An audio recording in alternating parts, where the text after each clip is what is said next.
Hello and welcome to Aerospace Horizons. My name's Evan, and today I've got the first ever interview on this channel with a Thunderbird. He was the boss of the team in the 2022 and 2023 seasons. He's a test pilot, graduate of the Fighter Weapons School, and most recently, a movie star. You can see him in Air Force Elite Thunderbirds, a new documentary out on Netflix right now. Colonel Justin Elliott, call sign Astro. Welcome.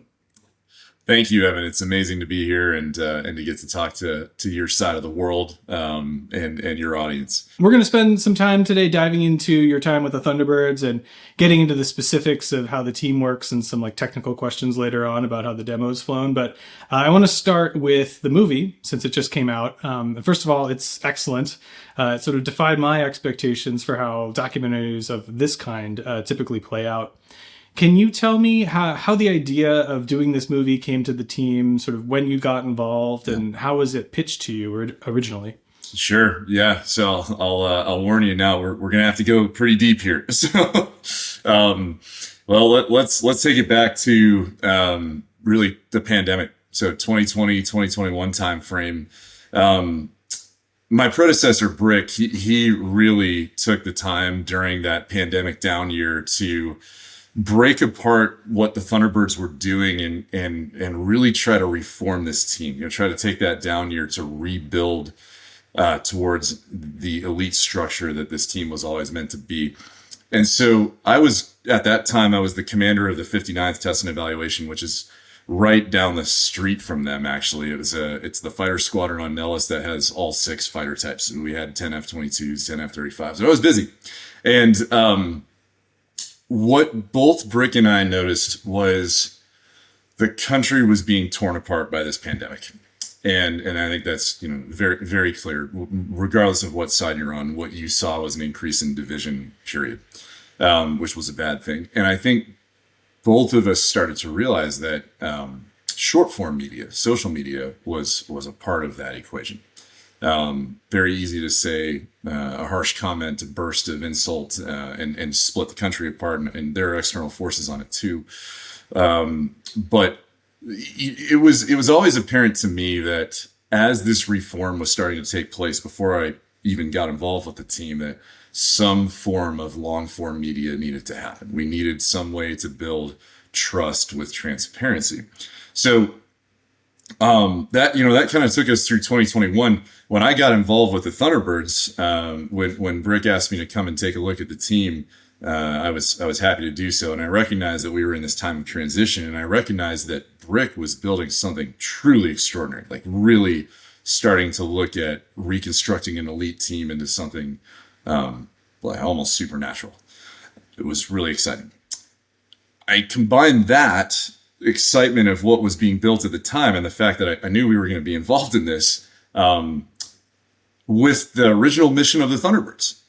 And this is really important. So the Thunderbirds were never built to be a recruiting tool. If you look at the history of the Thunderbirds, it goes back to 53. So they're younger than the Blue Angels, and they were formed with a pretty different purpose. It wasn't there to recruit for the Air Force. Very intentionally, the jets were red, white, and blue because it was built to unite in divided times, the Korean War specifically in this time, and to bring people together with that beacon of excellence, to build trust in our institutions and our government, and bring people together. And you go through the cultural waves in history in the United States, the Thunderbirds did exactly that. It was a uniting force. So we've got this combination of all right, we've got social media tearing the country apart, the pandemic dividing us over a lot of existential issues, and this team that's meant to bring people together. What do we do with that? Well, when I took over the team, I wrote a policy memo that basically said to my number 12, who's our public affairs officer, any and all media companies who want to get involved and look behind the scenes of the Thunderbirds, bring it on. And we had several. In fact, a lot of people probably don't know that during my command time, we also made a Hallmark movie. Now, that was filmed in literally a day. It's incredible what they were able to do. They filmed for a day. They got their actors involved, used CGI, but they used real footage from the team. So I like to say I was the lead stuntman in a Hallmark movie. But you won't see me at all because I'm just behind the airplanes. But to make a long story short, a lot of film crews came in, but Blue Ox was special. They really invested in it from all the way back in 2021 when they pitched their initial concept to brick. He was still in command. I was going to take over a couple months later, to the time that they followed us through our first winter training in history when we took the team on the road for the first time. And they just showed this commitment to telling the right story and to blending into the background so they wouldn't distract us from what we were doing. And so they built a lot of trust. And we were really rewarded with the transparency that we allowed them to have, because they were able to see the truth behind the team. And as I heard the director, Matt, describe it on Morning Joe just the other day, he called it a reverse magic trick. He said that unlike a magic trick, the more you see behind the curtain of how the Thunderbirds do what they do, the more impressive it is. And that was the story he was trying to tell all along. In casual conversations with the airshow, people in the airshow community, whenever you come up, this interview you did a couple years ago on the Afterburn and Merge podcasts alongside Blue Angels, EXO, John Fay, always comes up because you're extremely candid about the problems that the Thunderbirds faced leading up to the 2018, 2019 time period, and how, like you said, the brick and then you were able to sort of steer things back into a great place. And you not only repeated that sentiment in the film, but you doubled down. And it's a huge focus of the movie. Can you talk about why not shying away from the problems and having that sort of radical candor is important to you? And especially having it out in the open, in public, right? Because there's also a world where you could have all these conversations behind closed doors and just make it better behind the scenes. But you chose to speak publicly about it. Why is that important to you? Because it's something I think everybody deals with in life. And I think, I have always been under the impression that transparency is critical, especially in your military. We work for you. We are not meant to be these perfect people standing on a hill that have no problems and everything's flawless and it's great and we have infinity money and life's perfect. That's not reality, right? That's not reality in any organization, elite or otherwise. And I thought from the very beginning that it was really important that American citizens understand that even their pinnacle organizations, even their most elite organizations, are still run by human beings. And that human beings are subject to cultural drift, to cultural waves, to challenges, to even just something as simple as the guilt that I know we all feel when you're trying to be a parent and a husband and a great flight lead and a great commander at the same time. And inevitably, you have to choose where those levels are set at any given moment of the day. It's a real struggle, right? And we all go through it. It's not unique to the Thunderbirds. It's just humanity. And I think humanity connects. I'll go again back to that original mission of the Thunderbirds, to connect the American population to its government and build trust. Well, you don't build trust by saying we're perfect and you guys try to get here someday. I think you build trust by opening the door to the reality of it, to make it seem possible so that people will go after their goals, not necessarily the goal of flying on the Thunderbirds, but the goal of whatever passion they want to pursue. And to know that, yes, it is going to be hard. And yes, you do have to put yourself out there and take risk that just might not work out.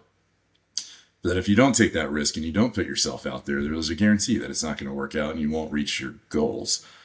The transparency was always really important to me. As far as the team's cultural waves go that you've heard me talk about before, it's just what happens to all organizations. I think it's human nature. I think when you reach a peak and you can't push any higher on that peak, you naturally start to think, okay, I can do this thing now. Is there a way that I can do it more easily? Is there a way I can build efficiencies? Can I train just a little bit less? Can I take just a little bit less time on the road and give that back to the family? It's not a crime. It's just, I think, human nature. And I think it's actually fun to be on the upside of the curve where you can see the progress of your actions, actually making a difference and moving the squadron forward. And then at some point, we're going to hit another peak again, and we're going to have all these discussions all over again. And so I'm okay with the world knowing that that's a thing, that because I think every company probably experiences it. I don't know how to say it any better than that. Transparency matters. Reality matters. Going back to the more technical aspects of making the movie, I want to talk a little bit about Kevin LaRosa and his team. Yeah. They're quickly becoming kind of legendary with their photography on Top Gun Maverick and last year's Blue Angels documentary and now this. What was it like working with Kevin, and what affordances did you have to make to his team to get this incredible footage? I don't know how we could have done it without his team. They were so trustworthy right when they showed up in the squadron. I mean, they showed up in the squadron having already plotted out what they thought our air show looked like, and then used us to confirm, yep, that's exactly what the lines look like, or here's a correction here, here, and here. I'm going to pause on that for just a second, because that is such a critical skill, right? To be able to come into a meeting or to a pitch and say, hey, here's my 90% solution. Here's how I think this is going to go down. It starts the conversation. And a lot of people don't do that. A lot of people will show up and say, I would like to do this. How do we do it? Well, what's funny is human nature kicks in again. And if you're the first one talking, it's really hard to have that first idea. But humans are all really happy to chuck spears at your idea if you're willing to present it to us, right? So by initiating the conversation with a 80% solution, we were able to go, well, actually, here's the best way to do that. And then we had a solution. So it worked. So Kevin was brilliant in that way. And I saw that tactic because it's actually what we are taught as mission commanders in the Air Force. You show up on mission planning day with an 80% solution. It's going to be totally wrong, but you show up and you present it, and then everyone will be like, no, you can't do that. And it works, and you end up with an answer. So Kevin did that to us. I appreciated the reverse tactic. It was great. The biggest challenge we had is we trusted him after sitting down with him. That was easy. And we knew his reputation and his history of elite footage, for these kinds of movies. Now I had to get the entire Air Force chain of command to trust him too. And that's tough. And I want you to imagine like General Brown and General Goodman, and General Cunningham, the generals in between me and the Chief of Staff of the Air Force. I just want you to imagine their reaction when I was like, hey, so we're going to put a helicopter with a camera in the middle of our 600 knot demonstration on the busiest Air Force base in the world. Let's do it. And I was actually blown away by how fast those general officers got on board. I actually could, when I asked, I was like, there's no way they're saying yes to this, but they did. And they did it pretty quickly. And I'll just share a little bit of the stakes with this one. We were down to our last show at Nellis Air Force Base. That was the last opportunity to fly. And as you probably know from your Blue Angels discussion, there is no going past the finish line, right? When you finish that last show, you are done. That team will never fly again. There are no exceptions to that because every minute counts for the new team as they come in and learn how to fly the demonstration. So we were down to 2 days to film all of the aerial footage that you saw from Kevin LaRosa. And man, he made it happen. That was all in 2 days? 2 days. Oh my God. I had no idea. That's incredible. Yep. Yep. And we had to vary the environment. So we would fly twice a day. So we'd have the Nellis range, which is out where we practice typically. And then we would fly over the field. And then we would go back out to the range to get training season like footage and then go back over the field for our final show. It was wild. Oh my God. So you couldn't even enjoy, the last couple demos because you had to be worried about filming this documentary too, man. Wow. Yes. Yeah, that's a real thing, Evan. I actually, it was another moment where I was like, am I doing the right thing? Is this going to work? Because all of my team was giving 1,000% to making this possible from an approval perspective to just the risk of doing it. We were never able to settle down. We sprinted through the finish line of 2023. There was zero pullback, enjoy the ride, because we knew that this had the potential to be, really the unlock to everything. I mean, every Thunderbird that interviews, one of the questions that our public affairs officer will ask is, how are you going to make the Thunderbirds a household name? And most people answer with, well, I'll tweet about it, or, I don't know, I'll engage with children. Those are all great, but a mission's a mission. And when Brick asked me that question, I was like, well, there's only one way to really do it. And so this was important. It was part of our mission by the end of it. I wanted to spend a little bit of time talking about something that the movie spends a pretty significant amount of time reckoning with the mortality rates on the team. We see what happened to Cajun in 2018.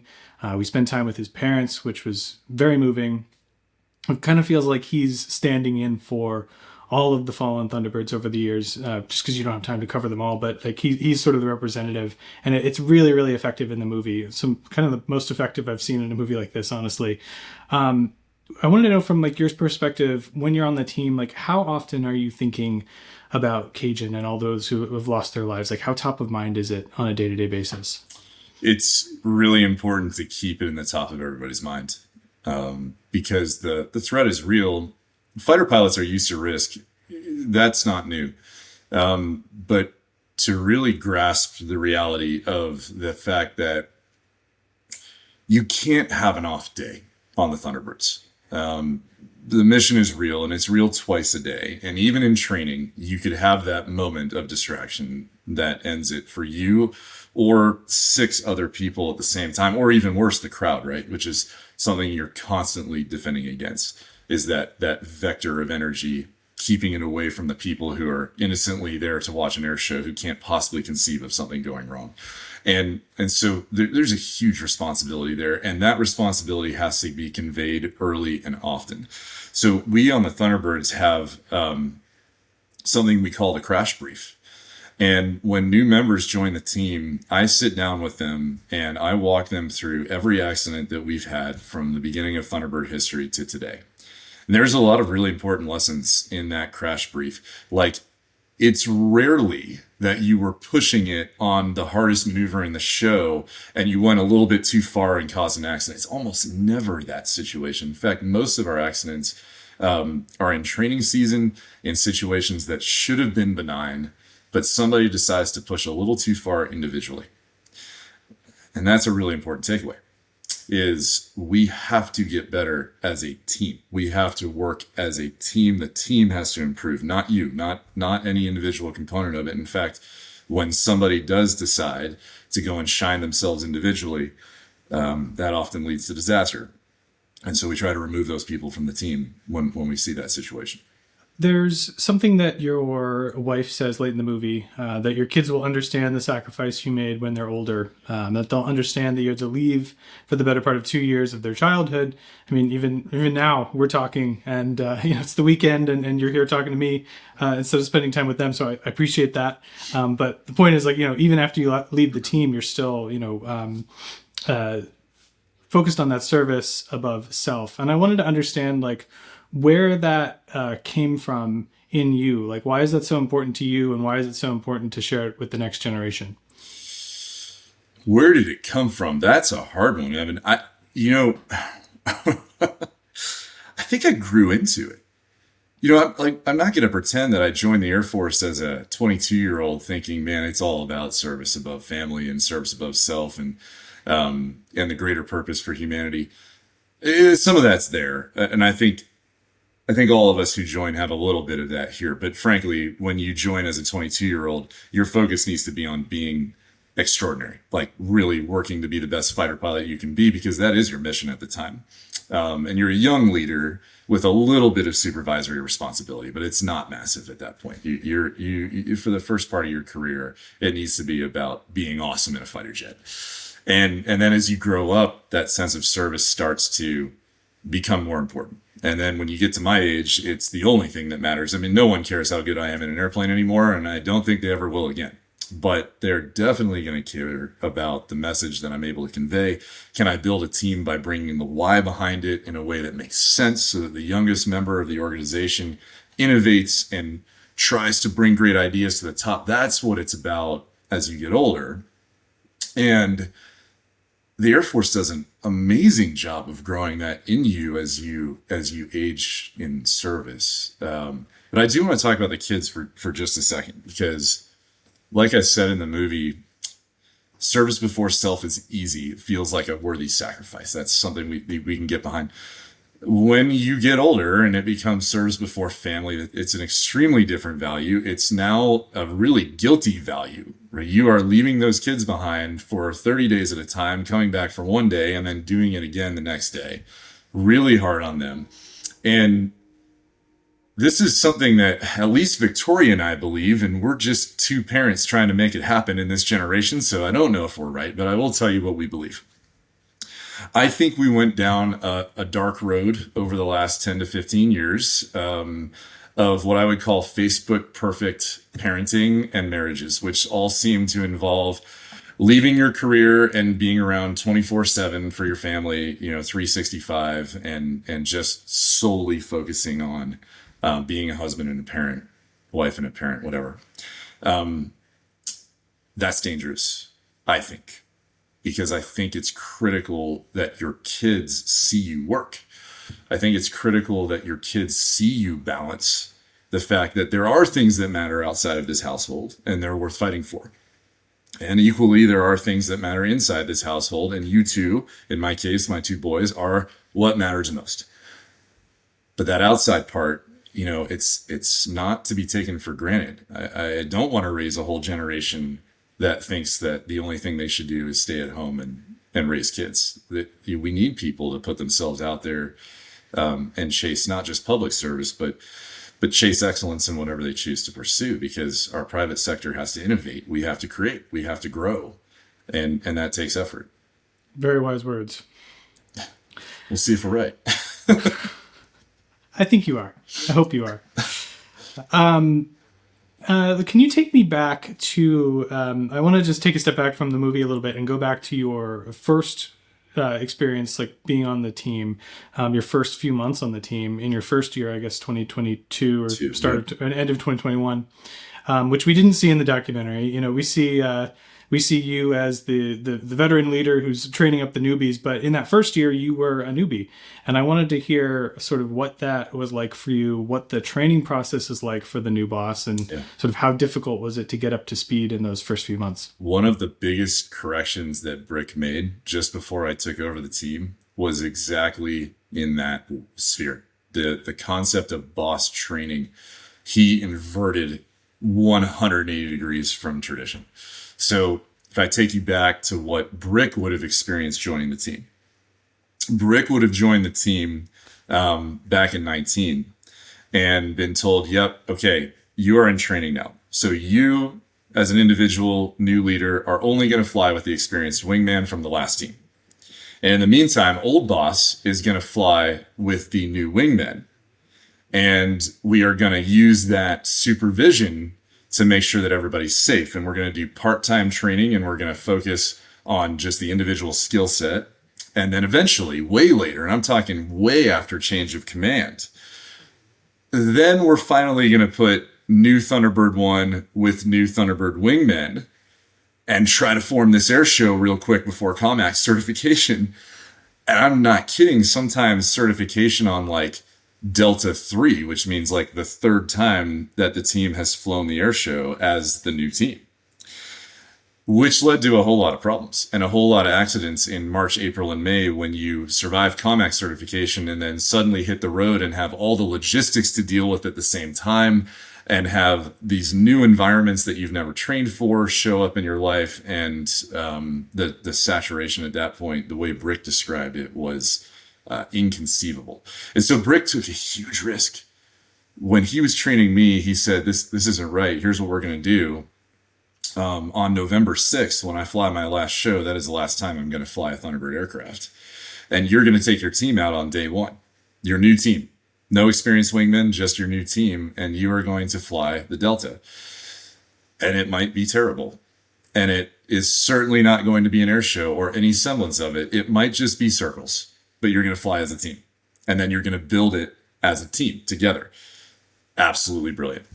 And that is the way I was trained. And so my team grew together as time went on. We increased our complexity, our proximity, and built the show together where we were working as one.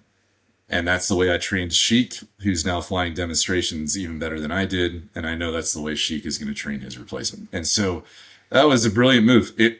And it is so hard, Evan. Like, it is so hard. The first time I did a roll with wingmen, I could not believe what was happening. Even as an experimental test pilot, that low altitude on the top when you're upside down and your vector is starting to dive towards the ground, and you just are told to hope that your roll rate was sufficient to get through that before you hit the ground.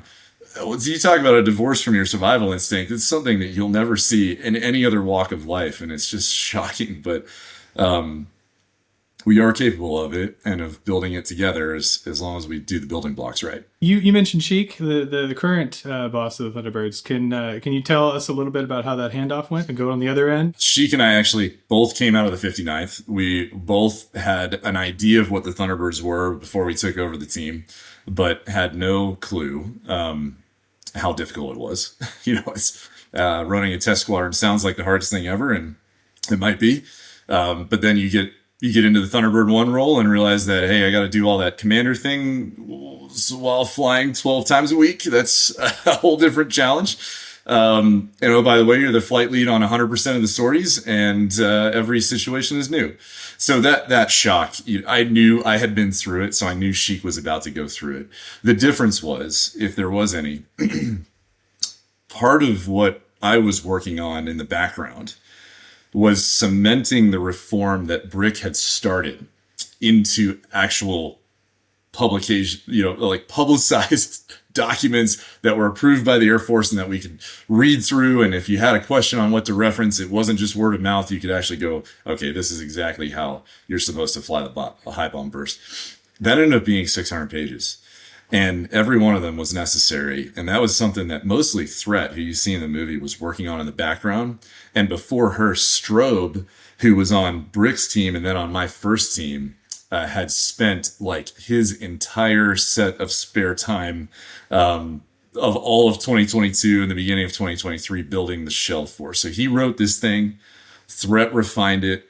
It became a really good manual. And so at least I was able to point to things for Sheik and say, here's the gospel. This is where you go when I'm not around, which it empowered him to take even more ownership and make less calls back to me as I moved on in life.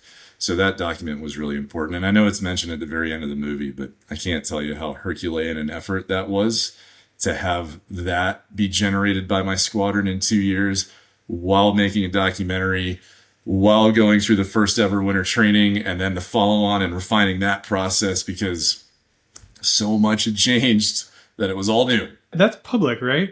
Or at least part of it is. I feel like I've seen it. Yeah, it's completely unclassified. You can read through it. Now, obviously, flying the demo is a huge part of what you do, but there's this whole other part, which is the public relations piece, and talking to people, getting out there, talking to the public, talking to people like me, explaining what you do, why it matters, and connecting with folks like on an emotional level.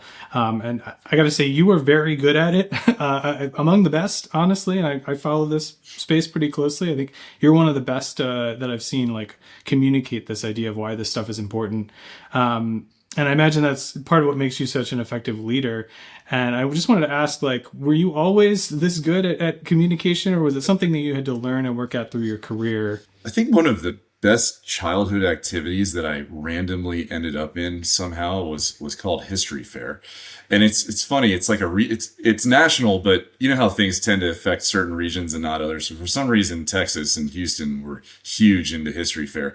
And so this is the idea behind it. There are multiple categories, but the one that I kept doing was this category called the individual performance, where you had to memorize somebody's life and history and then give a 10-minute monologue on and it was a bit of theater, actually. You couldn't just stand there and recite it. Like, you had to dress up and act it out and had some background props. Long story short, for those who have kids, it's an awesome activity because it will teach you how to speak publicly and then just get hammered with questions from historians, because the judges are 3 historians that'll sit in front of you and ask the details to make sure you're not just surface deep.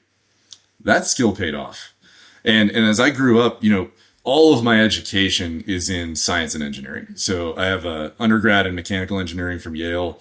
I have a master's in aerospace engineering from NC State, and then another master's in flight test engineering from the Air Force, from test pilot school. So on paper, I look very science focused, and that's not untrue. But I've been fortunate that History Fair from my youth, And then Yale doesn't kid around with those skills either. You know, if you're an engineer at Yale, you still have to do English and writing and speaking. It's very important to them that they create that whole person concept. It's almost inverted from the Air Force Academy, where, you know, if you're an English major, you still have to also have engineering skills. Yale kind of flips that. So the whole person concept works in both cases. I'm very thankful for the university. I did not want to do that stuff at the time, but looking back, they are absolutely some of the most important skills in life, is the ability to discern a why, understand the history of how we got there, and communicate that to your people in a way that makes sense so that they get the buy-in required. And as I've grown up, I've just seen that as more and more of an important skill. And I give a lot of credit to the Air Force for it, by the way, because about every 4 years, they throw you in another leadership school and force you to step back from the churn and think about what we're doing and what's behind it all. You know what's really funny? When I was in high school, I did a similar. It was called National History Day, and it was a very, very similar thing. And I did a lot of documentary type stuff, and now here I am doing very similar stuff, talking to you and interviewing you. So wait, this is really funny because that is the same thing. Like when we would go to nationals, it was National History Day in Maryland, and I remember the documentary guys because that was the other option that you had. How funny is that? Yeah, well, there you go, kid. If you're watching at home, if you're watching this and you're a kid, you know, sign up for National History Day. Or if you're a parent, sign your kids up, because clearly it was effective for both of us. Yeah, exactly. That's so funny, man. All right, okay. Are you ready to get into some like more technical, like nuts and bolts stuff about the Thunderbirds? Yeah, let's do it. Let's have some fun. All right, cool. So first I want to talk about how progression works on the team. Yeah. So it's obviously the boss is the boss both years, but the other members of the team sort of jump around positions and stuff like that. And I was wondering if you could sort of top level explain who moves where and like what's the thinking behind that. Definitely. Again, part of the reform that we started in that critical couple of years was that flow through the formation. And I'll tell you, the resistance that we got when we introduced this concept was pretty strong, because the prevailing thought process was three trains three, who trains three, who trains three for all of history, and never shall the paths cross. That's a terrible way to run an organization, because you create stovepipes where you can't be internally honest with your feedback. Because in that construct, it was very hard for even number one to say, 3, you're messing up, because the response was easy to come back with, well, you just don't understand my position. That's why you think that. It's you that's messing up. So debriefs were just devolved into arguing, and no one had that crossover skill set. We knew we had to fix that. So on the Thunderbirds, number 3, that's the right wing. That's going to be year 1 for somebody. Year 2, that is going to move into the slot and be the diamond instructor pilot.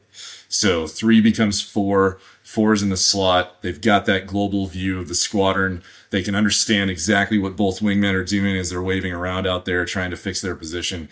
And that's who you see threat play in the movie. So she was our slot, our diamond instructor pilot in that generation. She was so good. By the way, so good. So that's the progression there.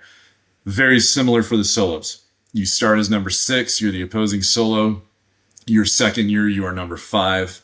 You learn the other half of the profile in your second year. You teach the first half of the profile to the new number 6. And that progression, I think, is a little easier to understand. But we didn't change that till 2023.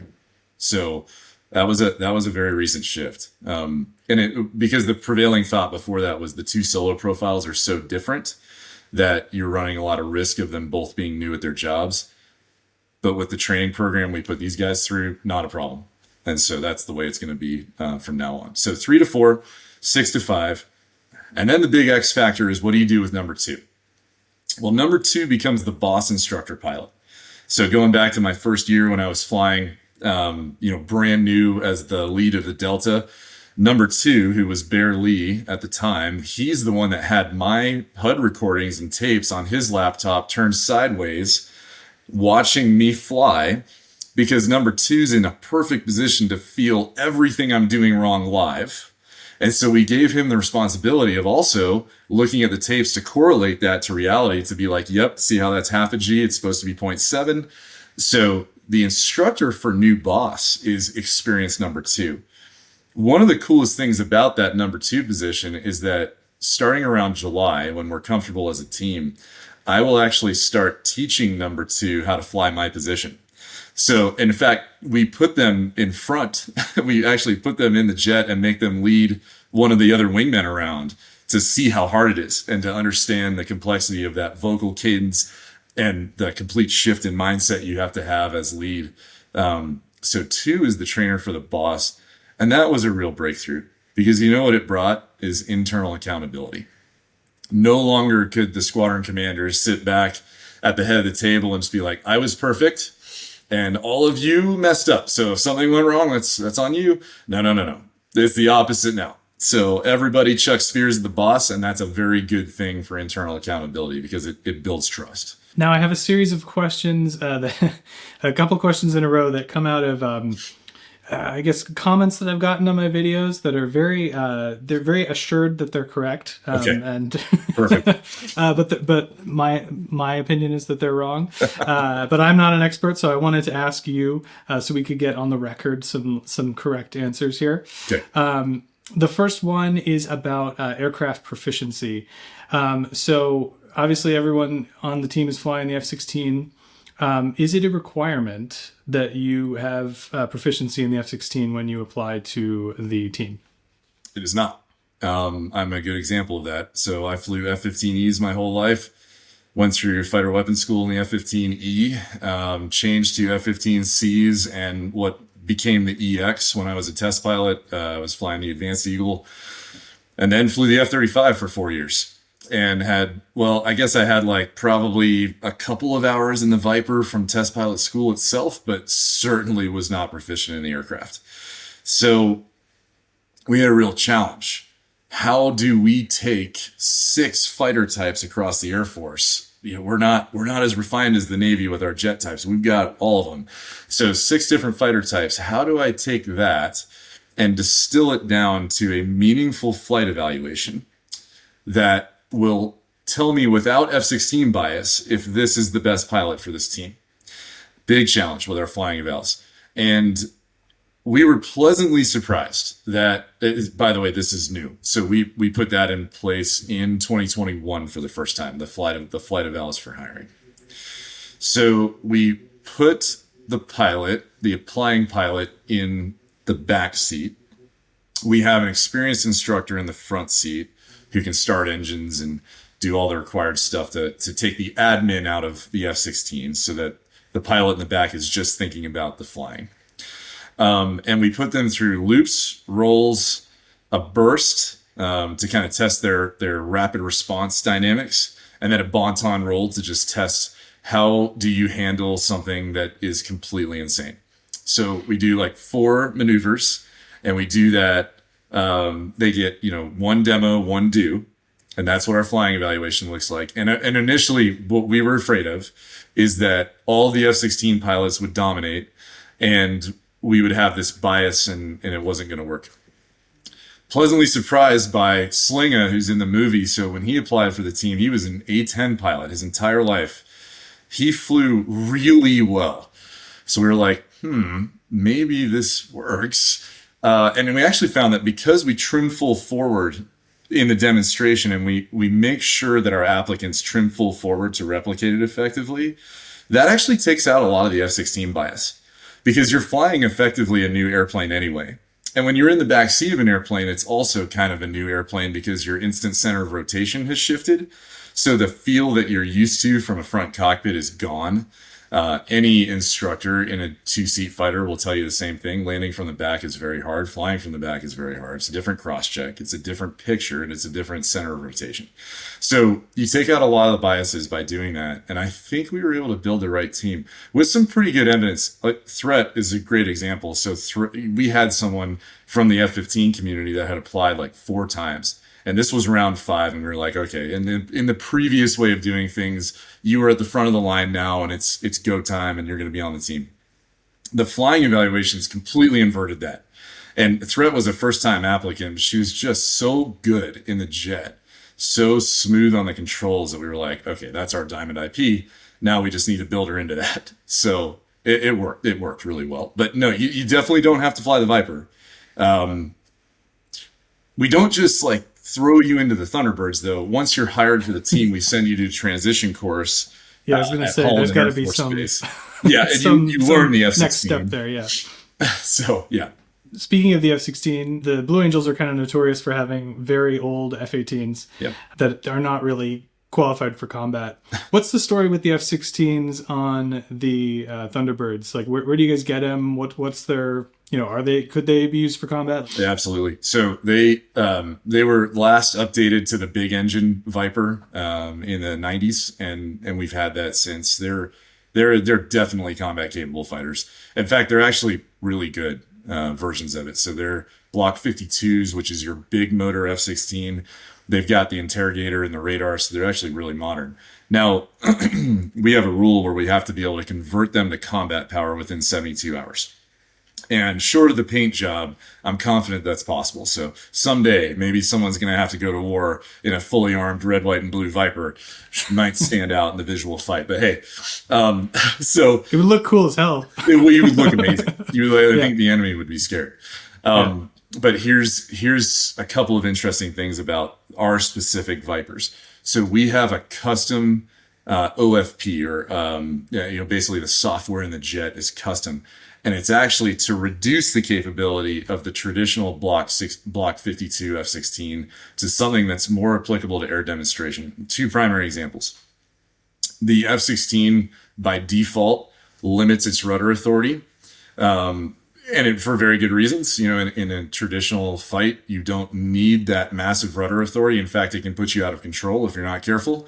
But on the Thunderbirds, we need the full rudder authority, because most of our position keeping is sliding back and forth laterally with your rudder. So you roll to match wings, you pitch to stay in position, and then you slide into position with your rudder. So we need that fully loosened rudder. It also helps with the rejoins, because they're using it as a hockey stop in some of those crazy rejoins, so you need that full authority. That's the first one. Second one, auto GCAS. If you're not familiar with it, that's the system we have in place in our Viper fleet and most of our other fighters now that will take control of the aircraft if you're about to hit the ground. And it's got a complicated algorithm that tells you dive angle and speed and reaction time. And when that reaction time hits 0, the jet will pull itself off the ground and then give it back to you. We tried it and we wanted it to work. And we even have a show mode that Edwards made for us that theoretically lets you go down to 100 feet. Here's the problem. It's that over the top in the loops, when we go into what's called the float, where we bunt to a half a G and float over the top to make the loop a circle, you'll hear me go into the float. And that's this unload over the top. Well, the auto GCAS system sees that collapse of the velocity vector to the gun cross, to the waterline of the aircraft. It sees that float as a building dangerous situation where your reaction time, if you're not perfectly in lead of that G, is going to cause an impact.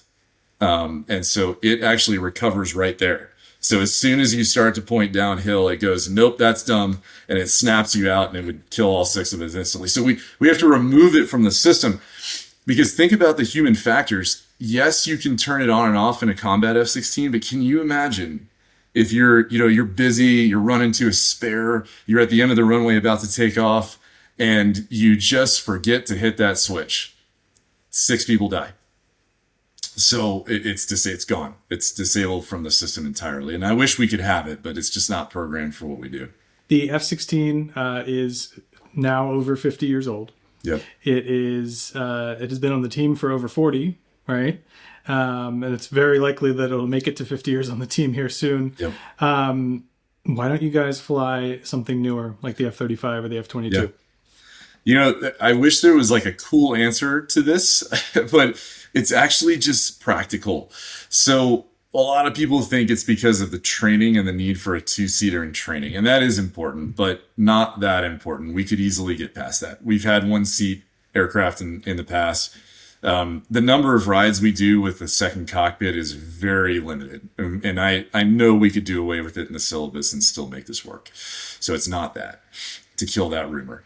It's actually the incentive flights. So if I take the F-16 out of the fight, I've lost my last aircraft with 2 seats. So now I don't have the ability to fly national media, hometown heroes, to bring my crew chief with me on the road when number 8 goes out in advance to set up the entire air show in a day. A lot of little practical things make a 2-seat aircraft very useful. And our D models, which is the Viper with 2 seats, they are in high demand. The team's only got 3 of them at any given time, and they are constantly in use because of all those extra activities. So if we switch to an F-35, for example, which is what most people would guess we're going to do, we lose a lot. And now you're faced with this logistical challenge. Do I keep a couple of Vipers on the team to execute that mission? Well, now I've got a mixed fleet, split maintenance. I'm going to double a lot of functions on the team if I do that, because I've got to maintain 2 different fleets now. None of these things are impossible, but they're all difficult enough to say, as long as the Viper is a frontline fighter jet in the Air Force, then the public is seeing a frontline fighter jet. And so we're okay to keep it. What's really important to me is that the Thunderbirds are always flying a frontline fighter. I don't want to go to a world where we're flying something that used to exist while the combat Air Force is flying something else. Talk a little bit more about the F-16. I know it has sort of a reputation for being kind of a twitchy aircraft, yep. Just because it's not aerodynamically stable inherently, and it seems like to me. I mean, again, I'm not a pilot, I've never flown an F-16, but it seems like it would be a very hard aircraft to fly in very 18 inches apart. So how do you manage that? For 70 years, the Thunderbirds have been told to trim full forward. Across a variety of aircraft. And I don't know that anyone knew why, other than that it worked. When I went through test pilot school, I was taught about the Thunderbird's full forward trim. And there were some things that definitely cross over. Like when you trim full forward, you take that pitchiness out because you've just got one element of force that's always in pull mode. You've got about 20 to 40 pounds on your arm, depending on how many clicks you push forward, but it's a worthy sacrifice because that actually tightens all the ligaments in your arm muscles and locks you down to a point where that pitchiness starts to go away once you get used to it. So there's good reasons that every time the team changes airplanes, the alumni go trim full forward. And by the way, every time we change airplanes, the new team is like, yep, we got a magic airplane now. Definitely don't need to do that anymore. And then the demonstration is terrible and it's impossible. And then someone from the alumni is like, did you trim full forward? Okay, so that's the tradecraft side. I want to talk about the education side a little bit. We learned from a really good instructor named Evil Bill Gray at Test Pilot School about this concept called boundary avoidance theory. And I like this one because it applies to life. So very simply, if I tell a human brain, if I tell you as a person, follow that line, drive straight down that line and stay on that line, that's actually pretty easy. We do very well when we target something in the distance and drive at it. We are terrible at avoiding boundaries, though. If I take the exact same problem and I give you 2 boundaries and I say, stay inside those 2 boundaries, you will lean and then you will oscillate and you will grow your oscillations into what we call a PIO, or a pilot-induced oscillation, and it will grow in amplitude to the point that it becomes catastrophic. It's human nature. We actually have to build aircraft to resist those PIO, boundary avoidance situations. So a lot of this goes into jet programming, and I won't bore you with the details, but it's a really important concept in flight.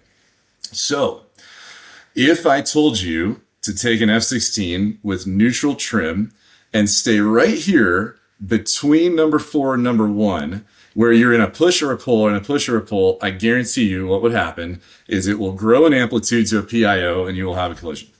But if instead I trim fully forward so that you only have one mental direction, I am either pulling into a position or am I allowing myself to release from that position. So you are in a very positive sense of control. You are pulling towards your lead at any given time, and you are positively inputting that. And the way you back away is not a push; it's just a relax. This is why this works. So even with the pitchy aircraft, if you push that trim full forward, or in the Blue Angels case, you hook that spring onto the stick, it's about your brain. It doesn't make the airplane fly any better, but your brain flies better when it only has one direction to pull to and doesn't have to think about that PIO around a neutral zone. We talked a little bit about the two-seat F-16. I've noticed every time you have one of those in the demo, they always have that center line fuel tank. And I assume that's because the two-seat model has less gas on board. That's exactly right. Fit an extra person in there. Yep, that middle tank comes out. So you have to have that center line extra fuel tank. So I wanted to know, like, in a standard demo, in the one-seat F-16, how much gas do you have left at the end when you're landing? Like, is it very low? One of the rewrites of the show, one of the concepts of rewriting the show was to make a show that didn't use all of our gas. It's funny how you get into this mentality of, well, if I have the gas, then I'm going to use it because longer is better and we're max performing the aircraft. But you've overperformed the audience in that case, and you've made a show that's a little bit too long and that doesn't leave the audience wanting more, and that actually has people checking their watches. So the old show was kind of like that.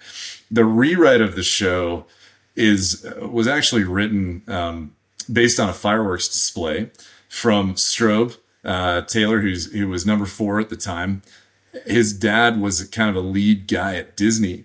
And one of the things that he did at Disney World was make the fireworks displays. And so when he saw the demo, he was like, we need to make this like a fireworks show with a bang up front that gets your attention, and then a build in different categories. And then eventually you have your crescendo 1 and your crescendo 2. It was brilliant. And so we actually land with fuel now, so it's safer. We also leave the audience wanting a little bit more, and it's really built to hit you emotionally. Like, everything is coordinated to be a really emotional experience in the show. And I give a lot of credit to Strobe for involving his dad and getting that to happen. So anyways, to make a long story short, the D model with that bag about matches the C models, but what we lose is lateral directional stability. So that tank has a lifting surface, laterally, that's forward of center of gravity, especially the aerodynamic center of the F-16. So this is a bad thing. That's why tails are in the back of all airplanes. We don't want them in the front because they would amplify disturbances, and that's exactly what that tank does. So that forward surface, when you get a disturbance to the right, it's going to amplify that because it's going to catch wind and push it that same way.